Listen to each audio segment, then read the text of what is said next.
Ok. Donc, je m'appelle Lucille Guigon, je suis designer graphique depuis 2009. J'ai été à mon compte durant 10 ans et donc, comme le disait Barbara, depuis 1 an, j'ai intégré le service artistique des éditions Gallimard où je travaille sur la conception et la réalisation graphique de couvertures de livres.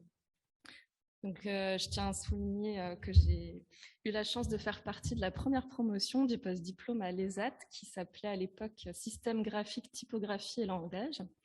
C'est ici que j'ai fait l'apprentissage de la création d'un caractère de labeur et que j'ai constitué toute ma culture typographique. Et ce passage à l'ESAD a été pour moi déterminant parce que c'est vraiment quelque chose qui a été apprécié ensuite par tous mes commanditaires et aussi durant les différents entretiens que j'ai pu avoir. Je vais vous partager aujourd'hui le projet typographique Corée Sebeli que j'ai initié il y a 2 ans en parallèle de mes commandes graphiques. Il est encore en cours de développement aujourd'hui car mon activité professionnelle à temps plein ne me permet pas, hélas, de m'y consacrer autant de temps que je le souhaiterais. Mon projet prend racine dans l'écriture guinéenne Corée Sebeli, inventée en 2009 par le sociologue-chercheur guinéen Mohamed Bentoura Bangoura et inspiré de signes anciens qu'il a découverts. C'est en collaboration avec lui et un de ses élèves, Amin Silla, donc vous les voyez ici, que je développe ce projet dont l'enjeu est d'une part de favoriser la diffusion d'un alphabet contemporain et d'autre part de préserver une forme d'écriture ancestrale.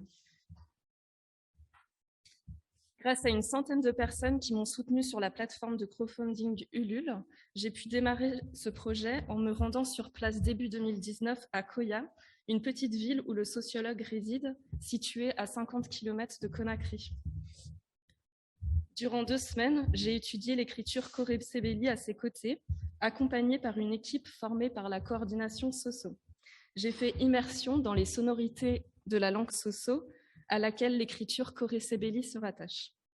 J'ai appris à lire, écrire l'alphabet, les chiffres, puis au fil des jours à écrire des phrases. Ces cours m'ont aussi introduite dans la culture Soso à travers l'apprentissage de proverbes et de la charte Kemekeria sur laquelle je reviendrai par la suite. J'ai aussi pu visiter l'école que le sociologue est en train de construire et dans laquelle il projette de faire l'apprentissage de l'écriture Corée Sebeli et aussi de transmettre les enseignements du Laga, une école traditionnelle guinéenne. Je rentrerai aussi en détail plus tard. Donc, le Corée Sebeli, c'est l'écriture ancestrale de la langue Soso, que l'on nomme ordinairement langue Soussou, une des langues autochtones d'Afrique de l'Ouest, appartenant à la famille linguistique des langues dialanké. La langue Soso constitue une des langues nationales officielles de Guinée, où elle côtoie d'autres langues, comme le malinké ou le peul, pour n'en citer que quelques-unes, car le paysage linguistique en Guinée est vraiment très riche. Il existe une vingtaine de langues entre les langues nationales, les langues régionales et la langue française, utilisées comme langue d'institution et comme langue d'enseignement. La langue Soso, c'est la langue véhiculaire de la région de la Basse-Côte, ou Guinée-Maritime, qui borde le littoral atlantique. Elle est majoritairement parlée à Conakry, mais c'est aussi une langue transfrontalière, car elle est parlée aussi en Sierra Leone, en Gambie et au Sénégal, dans la région de Kédougou. Le nombre de locuteurs parlant la langue Soso est estimé à plus de 5 millions de personnes. D'après les recherches de M. Bangoura, les Soso possèdent depuis l'Antiquité leur propre système de communication écrite, un système idéographique. Mais en raison de l'implantation de l'écriture arabe au XIIe siècle, puis de l'introduction de l'alphabet latin avec la colonisation française, cette tradition écrite a fini par tomber dans l'oubli.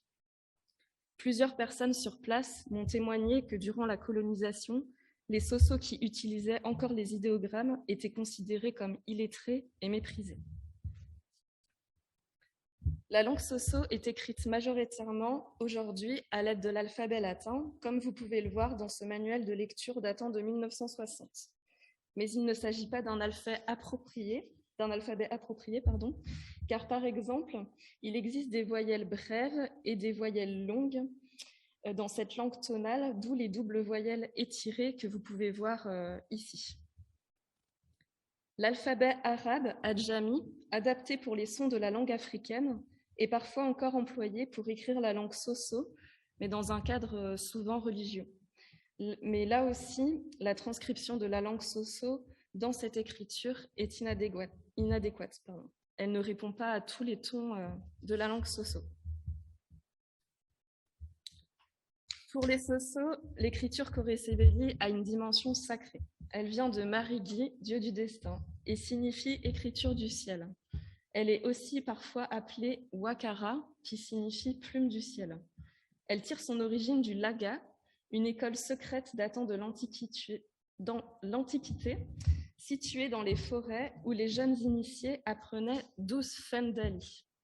Fendali signifie ce qui est caché, ça correspond à hiéroglyphe.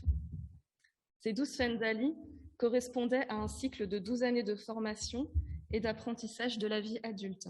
Les jeunes apprenaient différents métiers comme forgeron, potier, tisserand, différentes disciplines comme les mathématiques, l'astronomie ou la philosophie, et des valeurs mystiques, mythologiques et médicinales. Ces 12 Fendali sont encore très ancrés aujourd'hui dans le langage oral. Les parents répètent souvent à leurs enfants, lorsqu'ils sont têtus, « Unbara wayan funun firin falaïbe, runu imu amema ».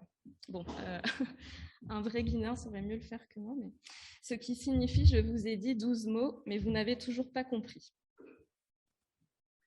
En 1979, Mohamed Bentoura Bengoura décrypte les 12 Fendali et découvre qu'ils correspondent à un ensemble de 12 chiffres utilisés dès l'Antiquité pour compter et dans le cadre de l'art divinatoire pour consulter les oracles. Il les nomme les chiffres Bentoura. Pour l'anecdote, je lui avais demandé début 2020 de me tirer les Fendali et il avait prédit une pandémie. Donc bien évidemment, j'avais rigolé à l'époque. Inspiré par les signes inscrits qu'il collecte et répertorie sur différents supports, comme la pierre, le bois, l'argile et le métal pour marquer le bétail, ainsi que les peaux d'animaux, M. Bengoura invente et met sur pied définitivement en 2009 l'alphabet Koresebeli, donc alphabet adapté pour les sons de la langue soso. Et par réappropriation des formes, par acrophonie, il a attribué à chaque son de la langue soso un signe existant. Donc, par exemple, il a attribué à l'idéogramme qui signifiait ramé, homme en langue soso, la valeur phonique K dans son alphabet. Et il a choisi de reprendre pour le son équivalent de notre je, l'idéogramme qui servait à figurer Nara. Nara, ça veut dire langue du bonheur en langue soso. Et il a assigné la valeur phonétique nié à l'idéogramme kunyari qui désignait la fin d'un cycle. Donc chaque lettre de l'alphabet est en lien avec un système idéographique ancien, mais débarrassé de sa forme sémantique. En raison de la dimension secrète et sacrée de l'écriture Koresebeli, j'ai rencontré beaucoup de résistance et de méfiance de la part du sociologue et d'autres Guinéens comme des forgerons pour accéder au support authentique. Donc sur le terrain, j'ai pris conscience qu'il n'était pas anodin de dévoiler à une étrangère cette tradition écrite et à quel point l'écriture Koresebeli s'inscrivait à l'origine dans une société ésotérique, c'est-à-dire réservée seulement aux initiés qui avaient suivi le Laga. Donc je me suis retrouvée dans une impasse dans ma démarche d'acquisition d'une matière que j'avais prévue depuis le début comme socle pour mon projet typographique, parce que j'avais vraiment envisagé de pouvoir faire des traductions de supports authentiques comme des inscriptions lapidaires. Donc approcher une écriture venue d'ailleurs, c'est s'ouvrir à d'autres modes de pensée, d'autres liens au sacré et respecter les traditions des natifs de l'écriture. C'est aussi s'adapter à un autre mode de fonctionnement dans le travail en composant avec des contraintes techniques. Vous le verrez, j'ai beaucoup de documents mais qui ne sont pas de très bonne qualité. Donc après, je l'avoue, une phase de découragement. J'ai lâché prise et renoncé à me baser sur l'usage ancien de l'écriture Koresebeli et j'ai rebondi en me concentrant sur l'usage actuel de l'écriture, c'est-à-dire la pratique scripturale telle qu'elle se manifeste aujourd'hui. Donc, je me suis appuyée sur un corpus de manuscrits vivants que j'ai formé en scannant des documents.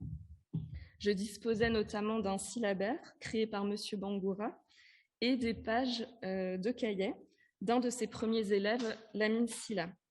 Donc, ma démarche de vectorisation s'appuie essentiellement sur ces documents de nature pédagogique. Étant donné qu'il n'existait pas de typographie de référence pour cette écriture, comme c'est le cas de l'écriture latine ou arabe par exemple, il s'agissait pour moi de stabiliser la structure des lettres, de me focaliser sur leur squelette.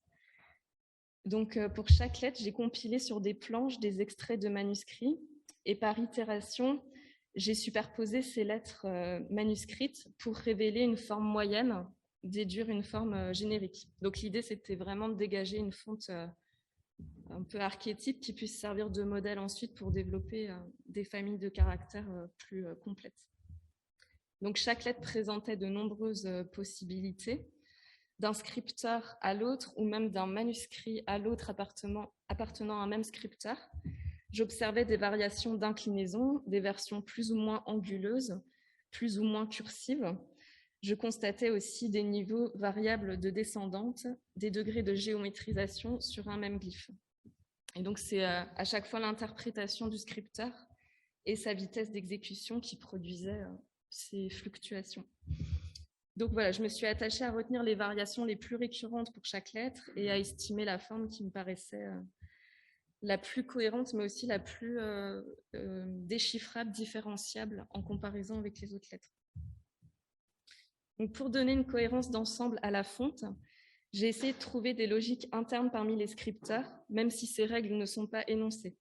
Pour cela, j'ai par exemple demandé à plusieurs Guinéens de m'écrire le même texte pour observer les rythmes, les chasses de l'écriture.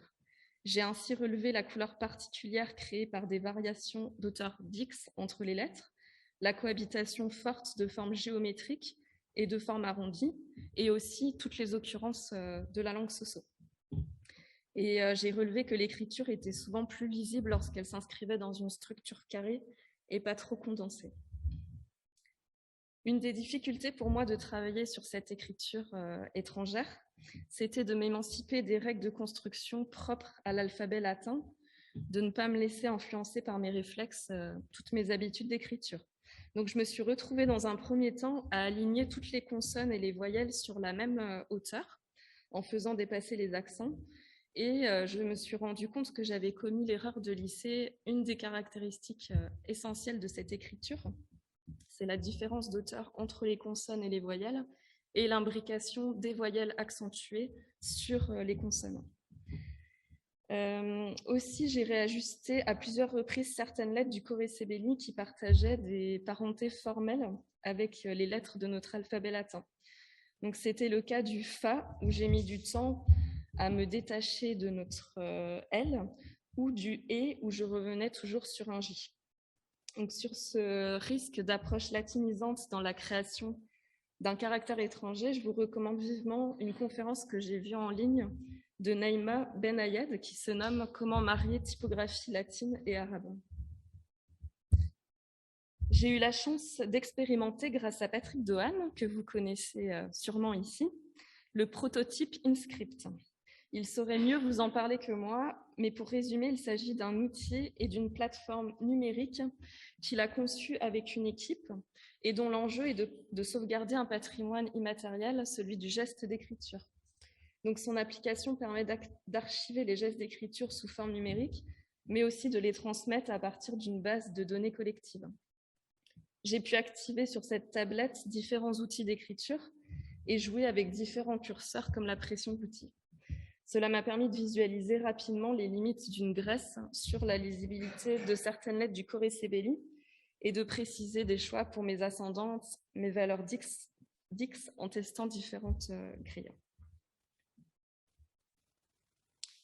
En parallèle, après avoir essayé différents outils comme la plume calligraphique, le pinceau ou des feutres biseautés, J'ai pris le parti de travailler sur une monolinéale, donc avec une même épaisseur de contour. C'est ce qui m'a paru le plus en accord avec mon corpus de manuscrits, écrit la plupart du temps au stylo bic. Donc maintenant, vous allez voir un aperçu des différentes lettres que j'ai stabilisées peu à peu, en cherchant un équilibre entre un côté scriptural et un côté typographique. Elles vont défiler sur un extrait d'une chanson de Jack Wompack qui reprend la méthode de mémorisation mise en place par Monsieur Bangoura pour l'apprentissage de son alphabet. Donc vous allez l'entendre, à chaque séquence de 3-4 lettres fait écho une phrase avec les mêmes sonorités. Donc ça va vous donner un échantillon de la langue soso.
Donc pour ce premier volet de mon projet portant sur l'alphabet contemporain Corécébéli, la fonte comporte 29 capitales, 29 bas de casse et une lettre alternative pour le son DA, 14 voyelles accentuées mises en place par M. Bangoura pour répondre aux besoins de cette langue où il y a différentes longueurs vocaliques pour les voyelles. Et j'ai également mis en place quelques ligatures pour certains enchaînements de lettres récurrents dans la langue soso. Donc c'est un principe qui a émergé de l'observation de plusieurs manuscrits que vous pouvez voir ici, où les lettres se lient dans certains contextes. Cela permet de créer une variation dans la composition du texte, mais avant tout de pouvoir économiser en termes de calibrage dans une mise en page. Pour orienter mes choix, je me suis souciée avant tout de l'usage de la typographie, sa destination étant de pouvoir être utilisée majoritairement pour du texte courant, pour une lecture continue. J'ai opté pour une densité moyenne avec une graisse ni trop light ni trop black.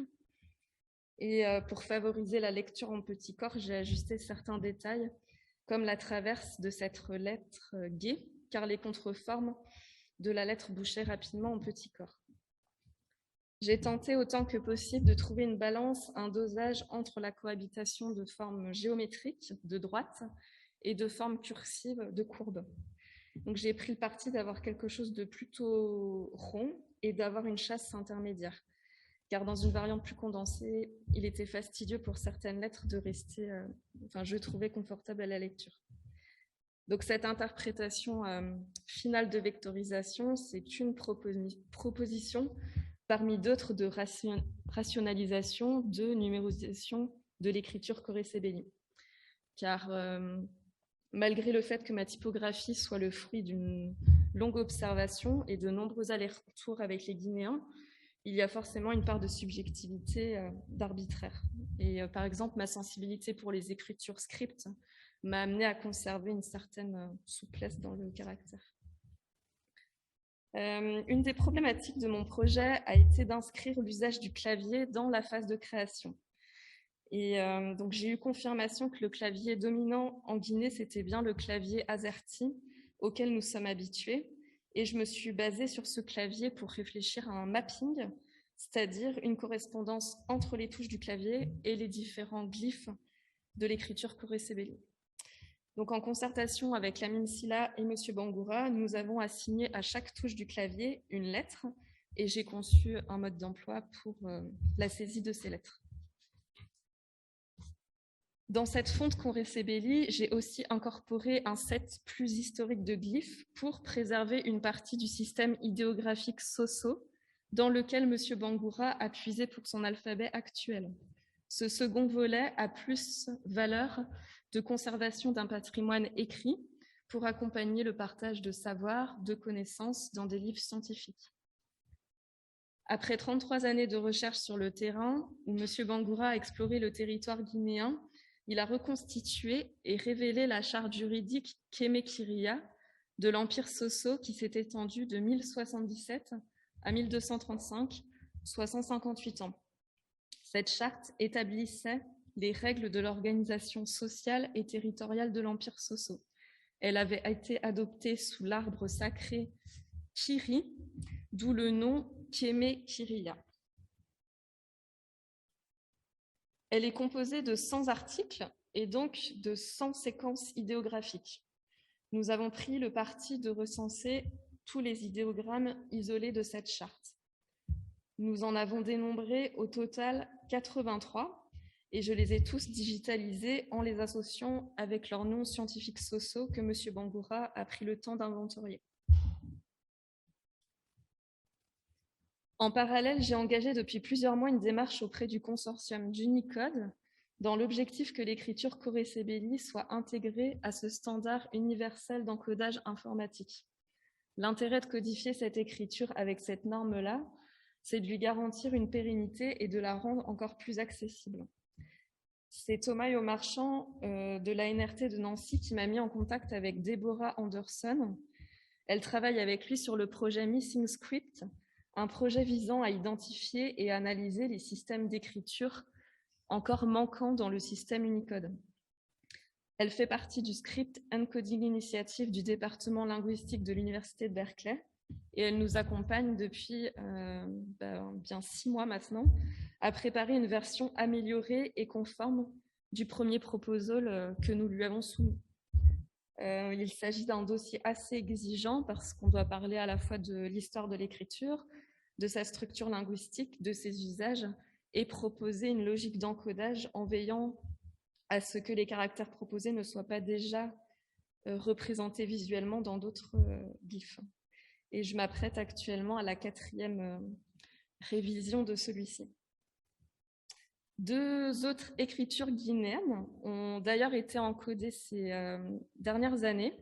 Donc nous avons l'écriture Nko, créée en 1949 par Souleymane Kanté pour écrire le bambara de la famille des langues mandingues, et l'écriture Adlam, créée par les frères Abdoulaye Bari et Ibrahima Bari en 1989 pour la langue poulard, avec un système de lettres additionnelles permettant aussi d'écrire d'autres langues d'Afrique de l'Ouest. À ce jour, par exemple, l'Adlam est sur les smartphones et possède un clavier dédié par Google sur leur plateforme Android. Donc, nous espérons la même trajectoire positive pour l'écriture Koré-Sebeli. J'ai mis récemment à disposition de M. Bangoura et d'Amine Silla une première version de la fonte afin qu'ils puissent tester son utilisation. Donc, en fonction de leur retour sur expérience, je la fais évoluer et je l'enrichis.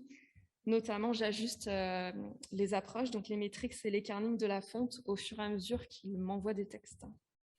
Donc, en outil d'accompagnement de la fonte, j'ai constitué un spécimen qui réunit l'ensemble des signes de la fonte, qui transmet un mode d'emploi pour la saisie des lettres, comme nous l'avons vu auparavant, et qui fait la démonstration de la typographie à travers plusieurs textes sociaux. Et j'ai aussi réalisé une série de cartes postales.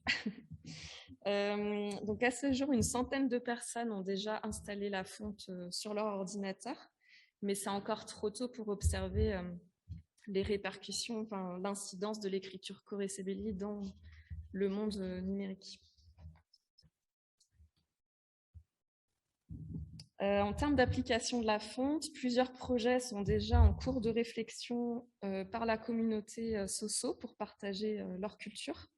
Donc, le prochain ouvrage imprimé de Monsieur Bangoura sera entièrement composé avec la fonte Koresebeli. Il traitera des coutumes, des lois et des textes de prière Soso. On a aussi un manuel de grammaire qui parle des 12 formes de mots dans la langue Soso, qui est en cours d'écriture.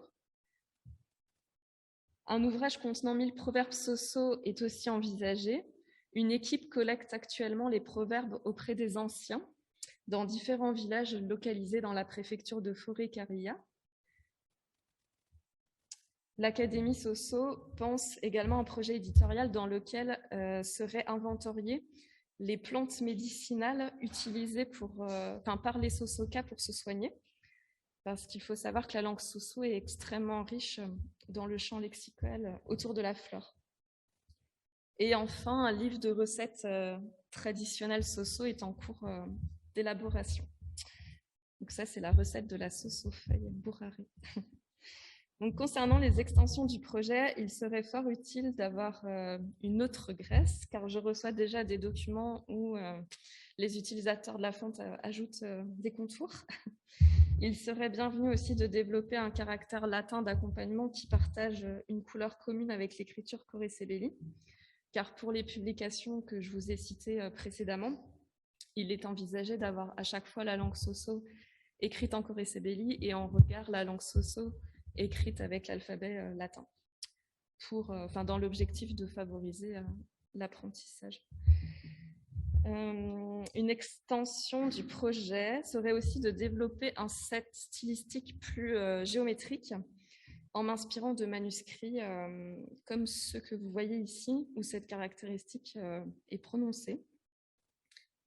Et au vu de certains titrages ou de manuscrits très bruts, très accidentés, j'aimerais bien aussi pouvoir tester une variante plus expressive en utilisant une technique, par exemple, comme la linogravure. Donc voilà, je vous remercie beaucoup pour votre attention. Vous l'aurez compris, approcher typographiquement une écriture lointaine, c'est avant tout rentrer en contact avec une langue, rencontrer une culture et participer à sa valorisation. C'est aussi interroger notre héritage colonial, car derrière la création de l'écriture Koresebeli, comme les autres écritures guinéennes, il y a ce désir, presque cette volonté de se réapproprier sa langue maternelle et donc la volonté de réinscrire son identité dans un pays qui est indépendant depuis 1958. Et là, je ne sais pas si vous l'avez suivi aux informations, il y a eu un coup d'État récemment en Guinée. Et le comité de transition actuel a pris la décision, là, il y a quelques jours, de traduire la constitution guinéenne dans l'ensemble des langues nationales. Et il y a certaines associations qui encouragent déjà la création d'un ministère de l'alphabétisation et de la promotion des langues nationales. Donc avec ce regain d'intérêt pour les langues maternelles, la langue Soso, qui sait, pourrait être réintroduite dans les médias, l'administration et les écoles, et l'écriture Koresebeli gagner en visibilité. Donc voilà, j'espère que j'ai été claire dans ma présentation et j'espère vous avoir donné envie à votre tour d'explorer d'autres écritures d'ailleurs. Le continent africain, qui est toujours associé à ces traditions orales, regorge de traditions écrites qui méritent, je trouve, d'être préservées et reconnues. Et pour conclure, je vais vous partager une petite vidéo d'un danseur guinéen à qui j'avais lancé le défi d'improviser une courte chorégraphie inspirée de l'écriture Koresebeli. Donc, il a choisi de dialoguer avec quelques lettres au milieu des arbres, en écho au Laga, l'école secrète dont je vous ai parlé au début, où les jeunes découvraient dans la forêt les interprétations des 12 Fendali. Ah, bon,